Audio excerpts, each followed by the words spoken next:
Right now, crews are trying to figure out what caused this massive fire at an apartment complex in La Jolla. See those flames shooting out of those windows there. Happened in a second floor unit just after 4 this morning in the 600 block of Carla Way. Ooh, a lot of smoke in this unit here. This is in the Bird Rock area, North PB. Everybody did make it out safely. Nobody was hurt, thankfully.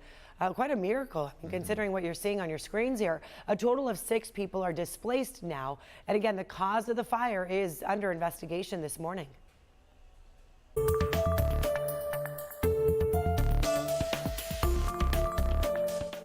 My daughter was out there rescuing neighbors, elderly neighbors, no help. I was in the city, calling the city at 8 o'clock in the morning, knowing how it gets there. No answers. That's why I'm frustrated, because they know how the community gets right there. To be there in that day and have nothing said by the city about what was going on, what streets people couldn't go to, and seeing an update at 5:05, that was rough. And it's still rough, because I look at my babies every day since then. And they're here, and I love them. But in other words, right now we have something coming up, and I know my time is about to end, but we need more sand to take care of the people. We need more sand. We need help.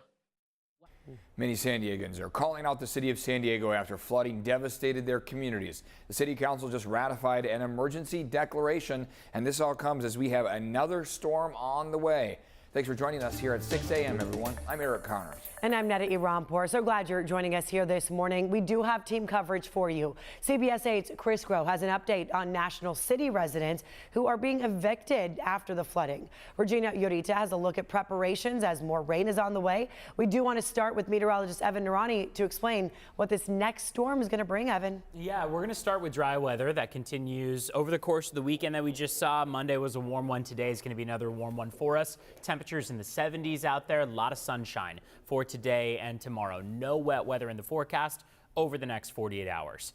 When we get to Thursday morning into Thursday afternoon, showers will start up. They'll pick up in intensity, especially toward the late morning and early afternoon time frame, and will leave those sunny skies behind. So you see those rain chances climb significantly, especially starting on Thursday and lasting all the way through next week as a series of storms are poised to affect San Diego County. Right now, the city of San Diego ramping up efforts to prepare for the upcoming storm. That includes providing free sandbags to residents. CBS 8's Regina Ureta live outside of the Pacific Beach Rec Center, where free sand will be delivered today. Regina? Yeah, good morning, Evan. And I can tell you that this is just one of 10 recreational centers where the city has provided free sandbags or free bags for the community to prepare for that rainstorm.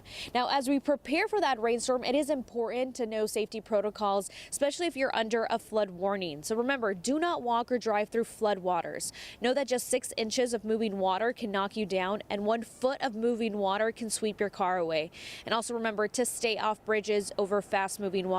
Most importantly, look for shelter as floods start to get to your direction. Now, county and city teams will be conducting preliminary damage assessments over the next 3 days to determine potential state and federal disaster assistance. City of San Diego residents and businesses who experienced flooding during last Monday's storm are encouraged to report their damage through the County of San Diego's online survey. I should also mention that the local assistance center will be open this week at the Spring Valley Library, but it'll be open until tomorrow. So back out here live, the recreational centers will start giving out those sandbags at 1 p.m. until 7 p.m. As far as those who experienced significant flooding from last week's storm, you're actually going to get pre-filled sandbags, and they'll be delivered directly to your neighborhood by the city. That's latest here in PB. I'll send things back to you guys.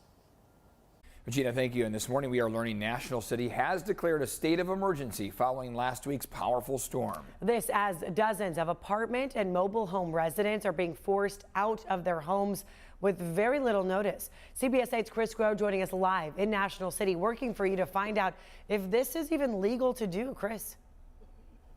Yeah, good morning, Eric and Netta. A lot of residents wondering exactly what the law says in their regards. When a flood happens, can they be evicted? We heard from them after the city of National City actually declared a local emergency because they say that's going to help them find out where they are going to go moving forward. But a lot of residents don't even know if they need to actually move. Take a listen. We're asking for a state of emergency. How hard is that? That's it. That's all we're asking for. How hard is it for National City to do this for their own people?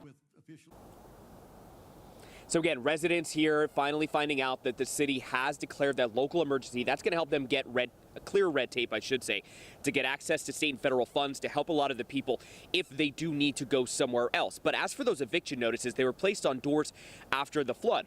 The notices say that the property owners can only provide relocation housing through the rest of the month and that the residents' leases will be terminated in about 10 days. The city of National City says they're looking into this, but we dug deeper. According to the Legal Aid Society, quote, your tenancy does not terminate due to flood water damage to your unit.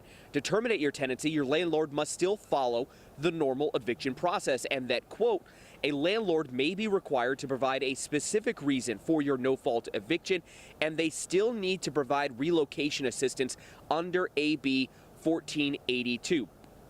As for residents moving forward, they want to see action taken sooner. We heard from the mayor, who, again, the city says that they are taking a look into this, specifically with Highland View Apartments. This is what he had to say about the issue. We're trying to work out as much of this stuff as possible. I was not in the meeting with the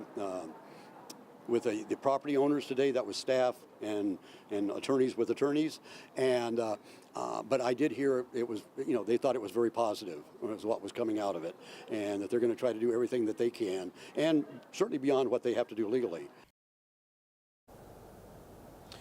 Now, as for our conversations with the property owners, we did reach out to them over the weekend. We first reported on this story. They were closed for the weekend. We're still waiting to hear back from them in any form of comment. As soon as we do hear back, we'll be sure to update that portion of the story. Eric and Netta. All right, Chris, thanks. Right now, San Diego police are warning cars may be towed and impounded while the storm cleanup and repairs continue. Now, here's a list of all the affected areas on your screen here. No parking signs just started being posted here, and cars will be towed 24 hours after the signs go up. Police also shared a map of the locations. It's right here on your screen. Officials say fees for flood-related impounds in these areas will be waived by the city for 30 days. A local assistance center will reopen this morning in Spring Valley. Flood victims can pick up food at the county library on Kempton Street. You can also ask volunteers questions about how to get more help if you need it. The center will be open from 10 a.m. to 7 p.m. today and tomorrow. We have information on our website as well at cbs8.com. You can also find resources in Spanish right there on our main page.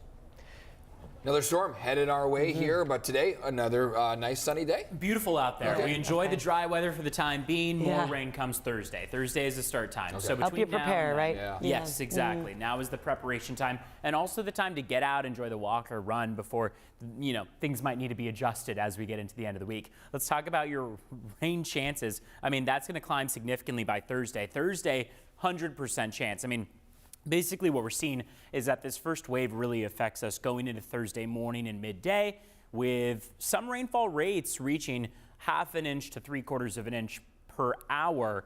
Last storm that we saw brought us 1 inch per hour. So last storm was still higher on our rainfall rates, which is what led to that flash flooding at times. But what we're seeing is that there's still that risk associated with flooding in general. So especially aerial flooding. San Diego River, for example, seeing flooding. Low-lying areas seeing flooding. All of that is still going to be possible. It's just not expected to reach that same level of devastation. We are still calling what we saw 1 week ago the 1 in 50 year, 1 in 100 year storm for a reason. We see that chance of wet weather dwindle a bit for Saturday and Sunday. That's going to be our lowest opportunity to see any of that rain come about, and then it spikes again for Monday. Looks like that next wave of wet weather and a series of storms is going to come Monday and Tuesday. So Thursday, Friday, Monday, Tuesday. Those are the two kind of primary waves we're looking at. This first wave is expected to also come along with plenty of wind. So we're going to watch as those wind gusts pick up going into Thursday morning. You could see those gusts increase, especially close to the coastline. By the time we get to the afternoon, we're really going to see those gusts increase to the 30 and 40 mile per hour range at times. So there absolutely is that possibility of some devastation related to wind damage. This is primarily going to come in the form of pond fronds going down, for example. We're going to see The chance of some trees going down, of course, always happens when we see these kind of heavy rounds of rain come through along with a lot of wind. So we'll watch for that as a primary kind of wind event for us. Temperatures slide dramatically as we see this wind shift from offshore flow to onshore flow. That will increase our cloud cover for Wednesday, and then those showers are mainly Thursday, Friday, tapering off by early Saturday. Let's take a look at traffic, how your roads are looking as we start off the morning so far. They're mainly quiet out there, no major crashes or collisions. Let's take a look at your border wait times out there. Right now, looks like we're looking at a 120-minute wait at the Sandy Siege Port of Entry. Otay Mesa Port of Entry, 75 minutes. Back to you. Evan, thank you so much. And still ahead here, IB's mayor taking the fight over the sewage crisis to Washington, D.C. They have never seen more sharks in coastal waters than they have in the last 15. Baby shark and mommy and daddy shark right off San Diego's coast.